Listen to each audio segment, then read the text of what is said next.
Hello, my name is Aengus MacGrianna, and you're very welcome to the Resolution Room, a monthly podcast on behalf of Mediation Northern Ireland and Ulster University, where we explore with guests how the process of mediation can bring great improvements and benefits to our daily connections with others, be those connections with our family, our neighbours, community, cross-community, work colleagues, or organisations. We all navigate conflict daily, and we all have a particular response or reaction to conflict or potential conflict when it arises. But is our approach or response to conflict the correct one? Do we generally default to a one-size-fits-all response regardless of the nature of the conflict? Or do we confine ourselves to a response that stays firmly within our own comfort zone? In this, our first podcast of the series, we want to explore and explain what exactly mediation is, why it works, and who benefits. So our first podcast, in a way, is a foundational episode, one that those listening to future podcasts can return to again and again as a reference point, as it were. Now, joining me today is Enda Young, former Managing Director of Mediation Northern Ireland. Enda, you're very welcome, and thank you for coming in to talk to us. Thanks, Aengus. Now, Enda, to get us started, can you tell us a little bit about your background and how you became involved in mediation? Listen, thanks, Aengus. Lovely to be with you today, and lovely to be back as well. I got into this work when I was a teenager. Funny, someone from Mediation Northern Ireland came in and did a one-day training course when I was doing a cross-community programme. I was about 16 or 17, and I remember that day at the end of the day going, what is that, and how do I do that for the rest of my life? So I often joke with people I'm a recovering mechanical engineer, but this work and this organisation in particular really kind of shifted my career trajectory. So I went back to university and did a master's in this kind of work and really have been involved with mediation, conflict resolution, negotiation work for, I guess, over 25 years now. And it's that idea, I guess, of following that thing that gives you a bit of fire in the belly, you know? So I think it was a good choice when I was younger. And it's been funny to be back as a managing director for a few years of that organisation, which kind of shifted that direction for me, you know? Great. But if I were to ask you, what exactly is mediation? There's a good friend and colleague, Ken Cloak, there's a lovely description. Mediation is an informal conversation designed to solve a problem. I love that, when you strip everything else out. For me, fundamentally, what I've learned over the time is it's a process to help restore relationships. Fundamentally, it's voluntary, it's confidential. And I think the real beauty about mediation when it works is it leaves the ownership over the problem the ownership of the solution for the people who have the problem themselves. So one of the maxims we often, when we're training mediators, is it's not your problem, therefore it shouldn't be your solution. And I think that's where it runs in parallel with processes like coaching and things like that, because it's a fundamental belief as a mediator that the people in front of you have the solution themselves. You're not there to be a consultant. You're not there to problem solve or to fix. You're there to facilitate a process to help them find a solution to their problem. And would you say that those are the same characteristics that fundamentally make mediation work?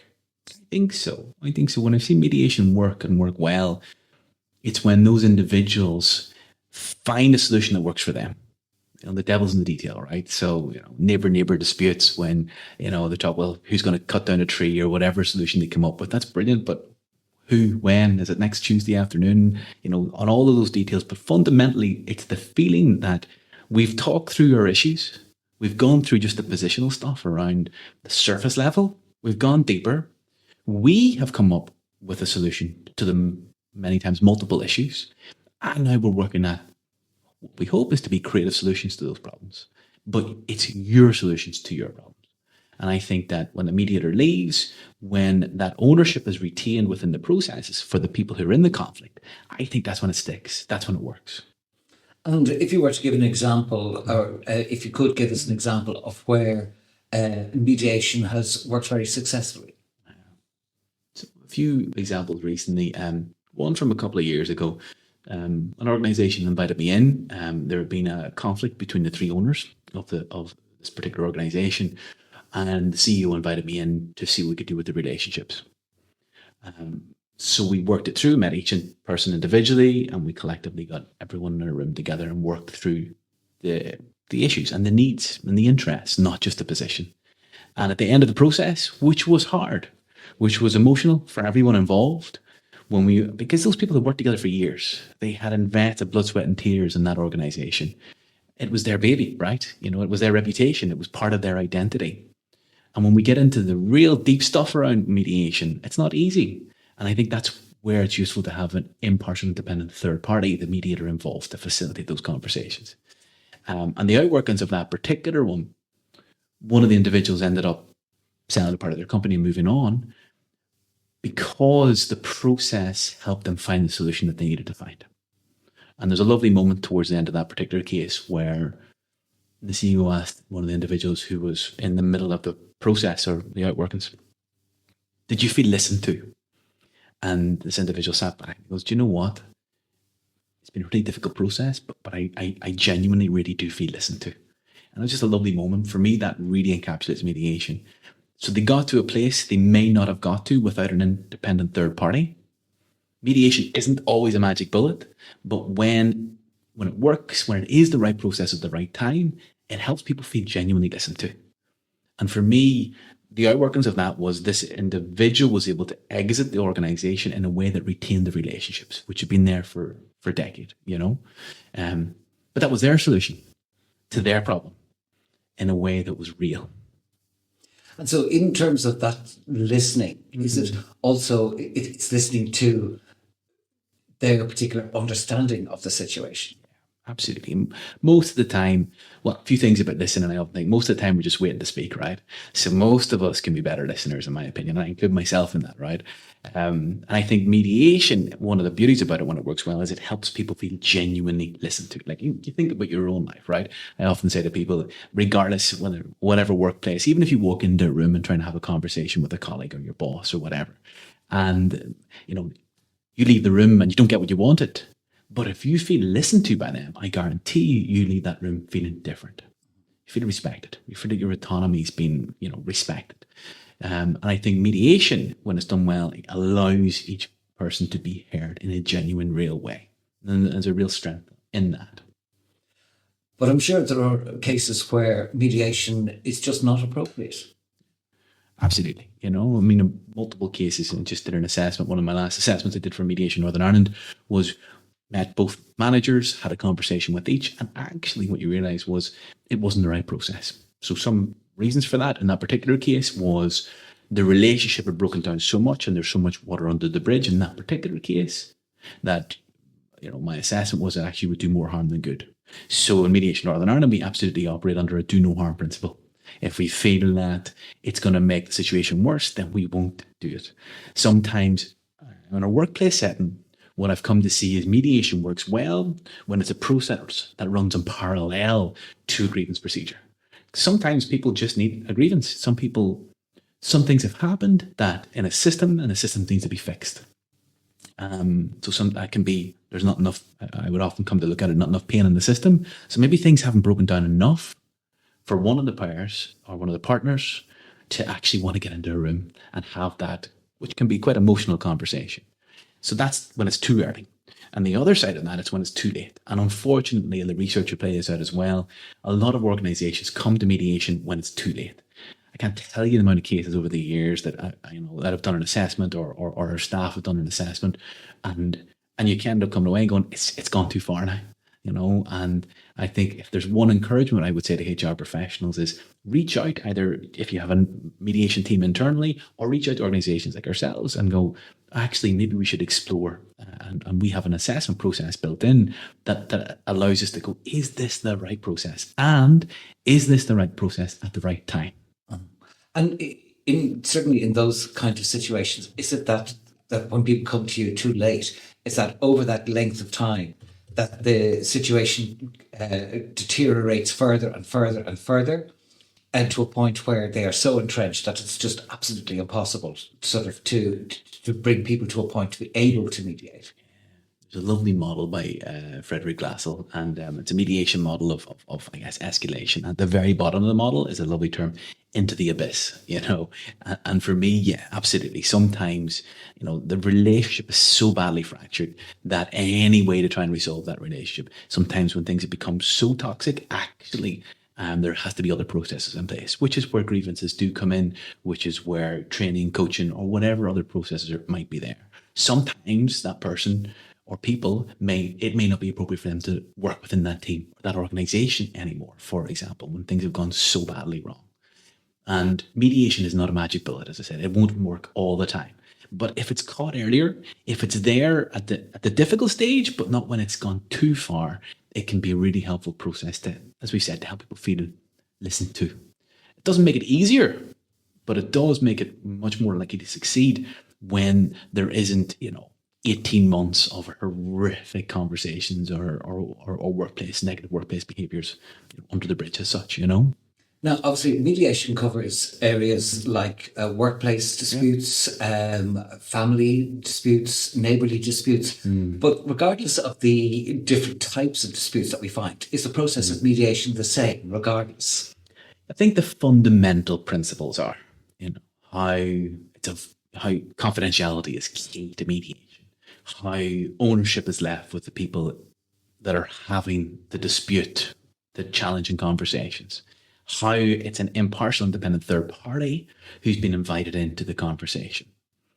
The nuances shift, so if it's, peace mediation, there is maybe different contexts to be involved, looking at different types of analysis tools and different actors.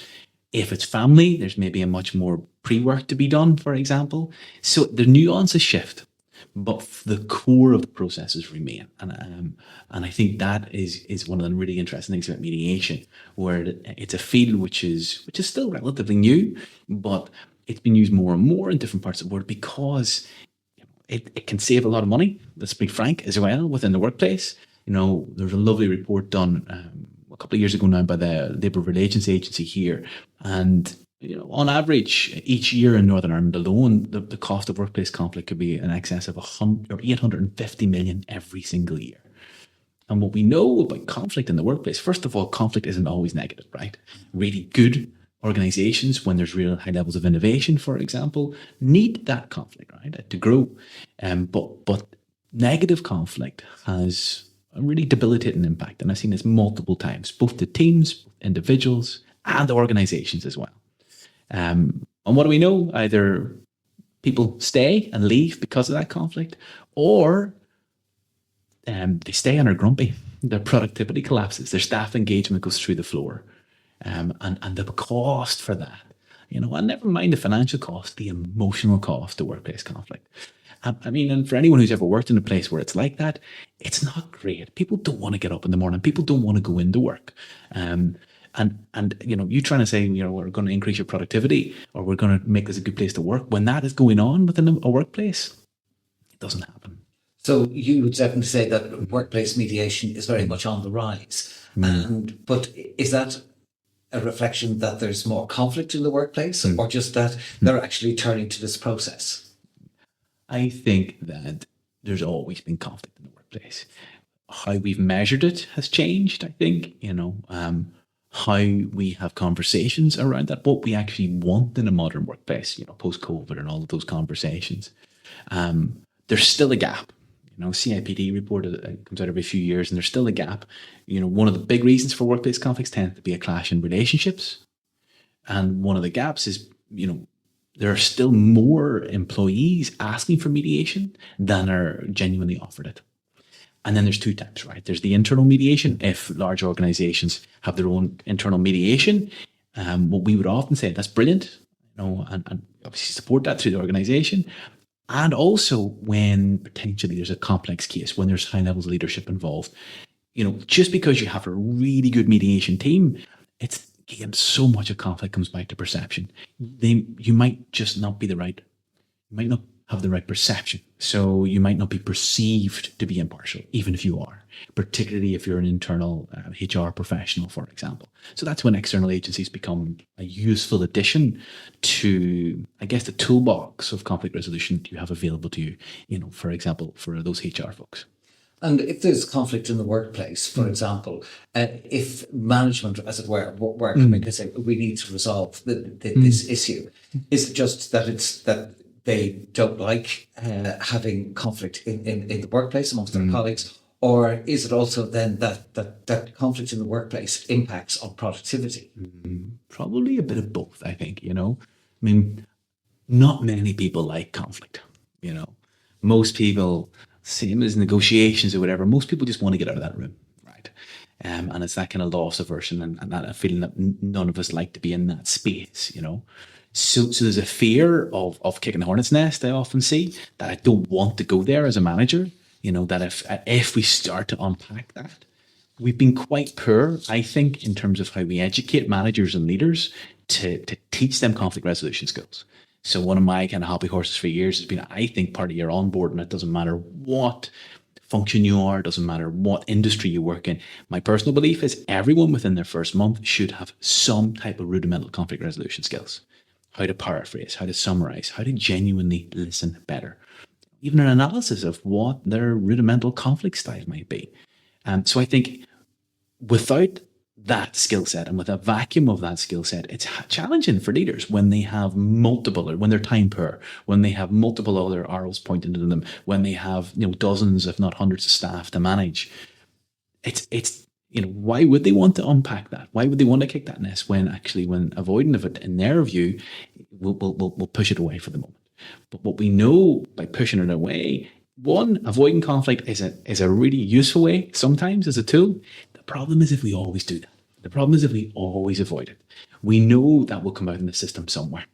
We know people leave organizations because of that. We know people, as I've already said, stay and are grumpy. So I think there's a real upskilling, I believe, for managers and leaders and all staff in their ability to deal with conflict. But how do we know which is our conflict style, our default position in terms of dealing with conflict? It's lovely tools, and I can do it. I mean, for me, all models are wrong, some are useful. One model that I really like is the Thomas Kilmann model, which starts to analyze starts to unpack what is our default. And by what default I mean is your path of least resistance. When you're tired, you're grumpy, you've had 43 emails before lunchtime, right? Where do you go back to? Do you naturally type? Avoid? Do you seek collaboration? Do you be assertive? Do you just seek a compromise every single time? So some of those tools, and particularly Thomas Kilmann, can be a really nice way to take a step back for a moment in time and look at where you're at the moment. And the reason behind that can be complex, as we know. Nature, nurture, genetics, experience that makes you you. But where are you at the moment? And how does that affect when you have somebody who's the complete opposite to you in a room as well? And quite often that's when we get a clash. If for example, my default style might be to walk away and not talk about it, where my colleagues might be I just want to meet this head on. Listen, I just want to talk it through with you, right? Clearly you can see where that gap is there. And I think that's where mediation as a process can help close that gap.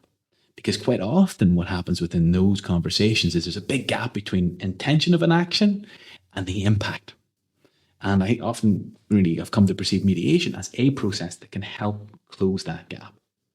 But if we become aware of our own default position in terms of dealing with conflict, can it be difficult for people in terms of developing new styles of dealing with conflict? Like sometimes either a fear to be yourself, or what will others think of me if I begin behaving in a different way? How will others start reacting towards me? Does that become a problem? It can be. I mean, I think if we're acting inauthentically, you feel it and other people do as well. So I think that you can try on different styles, and I think that's why some good training courses exist through Mediation Northern Ireland. That idea that you get to play a little bit with that, but not in an inauthentic way. And you can absolutely act outside of your default. Maybe, as I said, you're a natural avoider. Maybe you were brought up in a household that, kids should be, seen and not heard, or whatever complex reasons that makes you you. That does not mean that you can't be an incredibly assertive individual within the workplace because your role demands it. It does not mean that you can't be a really great compromiser or collaborator, or whatever way you want to put a terminology on that. But what I'll almost guarantee you is this: it may take you more energy than when you act outside of your default. So quite often when I'm coaching to one-to-one with individuals or C-suite individuals, working on that with them, what you see often is high-level, high-function individuals, high-performance individuals. They're able to act outside their default. They're able to act outside their default really well, but they'll leave every day absolutely exhausted and busted. Right? So then there's a self-awareness of what systems do you have in place to look after you. your nutritional levels, your caffeine intake, your exercise, your mental health. What are you doing in the middle of that if you're often acting outside of your default? And I suppose in the middle of all of these mediation cases, we have mediators. So, I mean, can anyone be a mediator? I would say, yeah. What I've come to recognize over the years is the key thing is your ability to take a step back. If you can do that, then yes, which is most people. And a lot of people say, I can never be a mediator. And I think, well, maybe try a course out, see how it feels. Quite often what we see on like an 8-day program, for example, day 3 or day 4, people are like, oh, I feel what that means now, that it's not for me to give a solution. I often think some of the more interesting people that I've trained over the years are professional negotiators to become mediators. And that can be challenging, because, for example, negotiators tend to be fixers. A lot of the folks I've worked with are senior folks who are really good at what they do, loads of years of experience behind them. So when they come into a room and this person's falling out with that person over there, they see the solution, they feel the solution, and it could be a really good solution. So they want to jump in and they move into other processes, right? Which is almost a consultancy element, right? Or an arbitration, right? Whereas they hear one side, hear the other, and here's what you should do. And they're given advice. And the key difference between negotiation and mediation in that perspective is your ability to walk it back, to hear what those individuals have just said and not say anything. You may be saying it in here, right? But your ability to genuinely take a step back and let them find that solution for themselves. If you can do that, then you can become a mediator, in my opinion, which is most people. And some people really struggle with that. So maybe a little bit of coaching, maybe a little bit of work on yourself is needed in the middle of that. And you mentioned, obviously, negotiating skills and then mediation. Now, a lot of they're two very separate processes. Now, they share very similar characteristics to a certain point. Yeah. But what makes mediation different to negotiation? Yeah.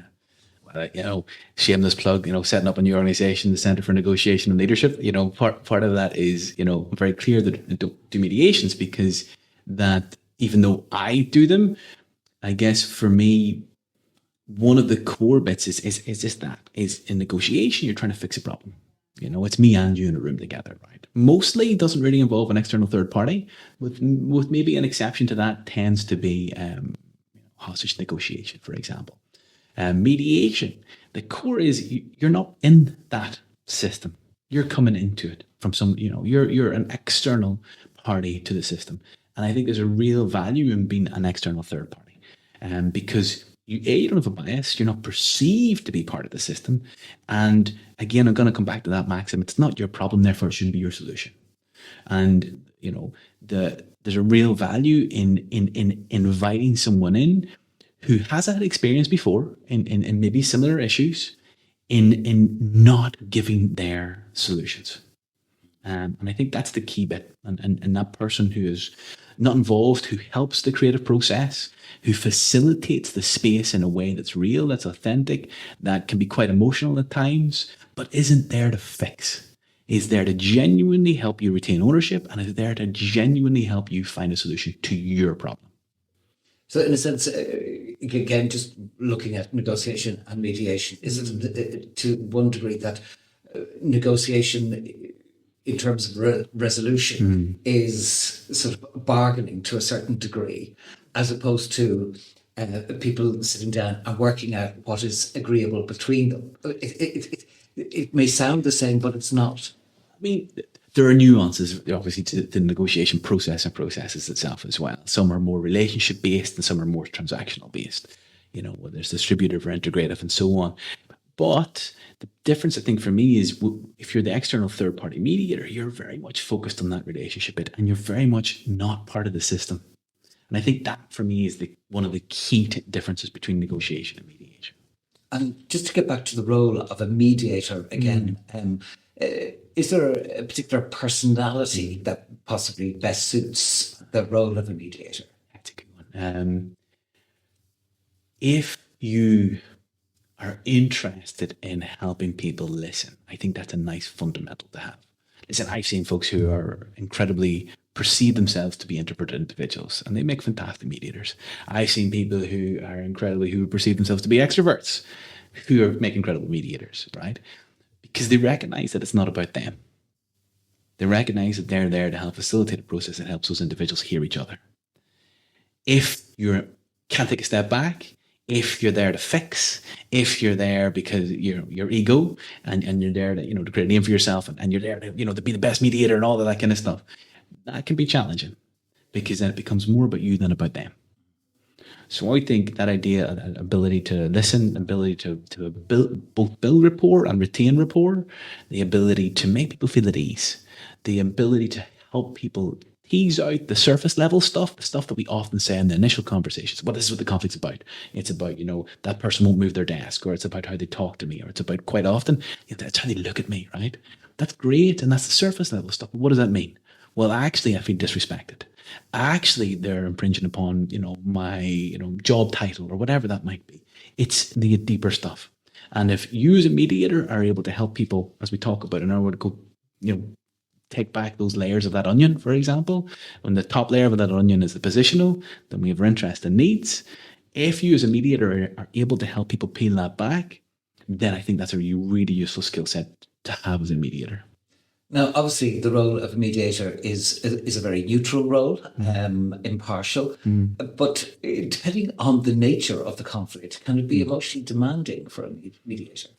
Absolutely. I mean, if, for peace mediations, it could be incredibly, there's, we operate on a trauma-informed lens. For workplace mediators, if you're always in that space, I mean, we were joking earlier with tissues that were in the room before we walked in, a mediation I finished recently in workplace, on the surface of it is, a couple of people who've fallen out. Incredibly difficult because on paper to you, it might be this individual's fallen out over this particular, issue within the workplace, poor communication, whatever that might be. Actually, quite often that small thing can become all consuming for those individuals. So people can be off, for example, a case I worked on recently off for 6 months because of that workplace conflict. That's 6 months of sitting at home, ruminating, thinking about it, feeling about those difficult, challenging conversations.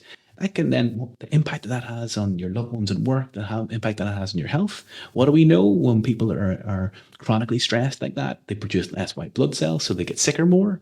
So there's a huge, never mind the financial cost, either to them if they're off on a sick line, or to the organization, the emotional cost.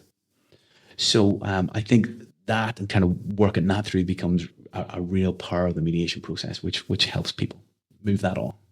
And if you've dealt with a very difficult process that has been emotionally demanding, but if you also, I suppose, move towards a successful resolution for a mediator too, that must be quite rewarding. Yeah, absolutely. And again, we got to be careful with that as well, that, the process isn't about us, so again, that we get that endorphin kick, when we do well, and everyone wants to do well in their job. But again, maybe coming back to that, the other side of that as well, that idea that you're no good to other people if you're no good to yourself. So quite often when I'm training mediators, saying to people, actually, think about it as a holistic mediator. You need to think about you. How do you, if you're in that really difficult space repeatedly, if you're doing multiple cases, if you're having those difficult, challenging conversations, even though you're not a part of it, you become the bystander. So you take on part of that. So then it becomes really important. For me, I go for runs, right? I listen to music, and I would often encourage other people. Maybe it's meditation, maybe a decent app, maybe it's exercise or whatever that might be. But we need a way for a professional mediator to mind themselves in the middle of that as well. Quite often, we would often say it was really helpful is having offline supervision to be able to unpack that as well with somebody again who's not in the system. And when it goes well, absolutely. I mean, why does anyone do any job, right? They want to feel good about what they do. So I do think that it is an incredibly rewarding when it does go well. But again, it's that idea of going, it went well not because of me. It went well because it was the right process at the right time. And if it went well, a case I did recently, my takeaway from that was I was there to facilitate the process, but it was the right space and the right place, and again, the right time for those individuals to have that difficult conversation. And they were able to come up with their solution. And yeah, it feels good to be part of that as a mediator. But I guess the positive emotion isn't connected to what I did. For me, the positive emotion is connected to watching them solve their own problems. And before we go, would you see that mediation now, where mediation is across all society here in Northern Ireland, that mediation is now going to become much more part and parcel of how we resolve things? I hope so. I mean, there's definitely been a growth in mediation over the last 20 years, but it's not quite where we needed to be yet. Part of that is a misunderstanding of what mediation is. Sometimes I think when mediation is put into organizations, we also need to think about a change process. We need to, I remember working on a project a few years ago where mediation was rolled out among a massive, large organization, and it didn't really work because they didn't change the perception of what mediation was. If people perceive mediation to be a useful process to them, if they see it work, if they feel it work, if they realize that it's about helping them find their own solution, that's different than them hearing, well, I have to go to a process. I don't know. I've heard this thing of mediation is there to help me solve conflict, but I don't really know what it means. And in that particular large organization, people felt, well, the second I ask for it, I'm already saying I've done something wrong. Is that because you think that perhaps that people perceive that mediation is, in a sense, a bit like arbitration? That's 100%. That's a fundamental thing. Fundamental. Most people don't even know what it means, right? In my experience. So what I would love to see is billboards with the university and different people who do mediation in this part of the world and go, this is what mediation is. It's a voluntary process. It is confidential, and a solution that will be an impartial, independent third party, which will help you find a solution to your problems. That's it. There are nuances to the process without a doubt, but fundamentally, when you strip it back, it's about helping people resolve their own problems, and it's about the restoration of relationships. And I think that we need to do a better job at really advocating for what mediation is. It's cheaper than going to grievances many times. It's cheaper than going to more external agencies and getting solicitors and barristers involved. And you know what? It's much less emotional in terms of in the longer term. Never mind, as I said, the financial cost, both to the individual and the organization. So yeah, ultimately we need to do a better job at selling mediation. And I think some of the reports, like the LRA's report on workplace mediation and the CIPD, are going away to do that. But I do think that there has to be a recognition within HR professionals in this part of the world that actually maybe we need to do this more, and maybe we need to do it earlier. And just before we go, as I said, just that you mentioned there, the cost often of going down a legal route, but it's not just the cost. I mean, isn't it also that mediation can be a much faster process? Definitely, absolutely. I mean, you think about any case that goes through a formal grievance in an organisation, and having been on many grievance panels in my time as well, like they're not nice to be on, and they're not nice to be in front of. To convene a grievance panel in most organisations takes weeks to get 4 or 5 or whatever people in the room, even 3 people in the room. And that's before we go to thinking about external agencies in terms of solicitors and barristers. Once we get those, and there's a time for that, folks. This is, let me be clear as well. There is a time for those things to happen, but a lot of times it maybe doesn't need to go that far. Maybe we can nip that in the bud earlier on if we have the perception of mediation skills and how important they are to leaders and managers within organizations. So yeah, they can be faster and they can be more cost effective. Do you know what? They can be just more human as well, I think, when it comes back to it. Actually, me as a mediator, facilitating that genuine conversation in a way that helps people feel heard. It can be really helpful if an organization perceive that as a useful way for them to work together. And there's something more human about it, I think, as well. Knowing that this isn't one is better than the other, but knowing that it can be something that can be really genuine and helpful to people and to organizations. Enda Young, thank you for coming in to talk to us and for really illuminating what mediation is and who benefits. Well, to those listening to the podcast, if you're interested in gaining mediation skills to handle conflict better, be that managing difficult conversations or conflict resolution management, or if you want to avail of our services to resolve a dispute or conflict, go to the website of Mediation NI. That's www.mediationni.org and make contact with us. Well, that's the end of today's podcast, The Resolution Room. Thank you for listening. We hope you enjoyed and learned from it. Our second podcast in the series will air next month in February, where we'll be talking to Laurie Randall and Shauna Wheel about mediation and peace building. Until then, from me, Aengus MacGrianna, and podcast team, thanks for listening.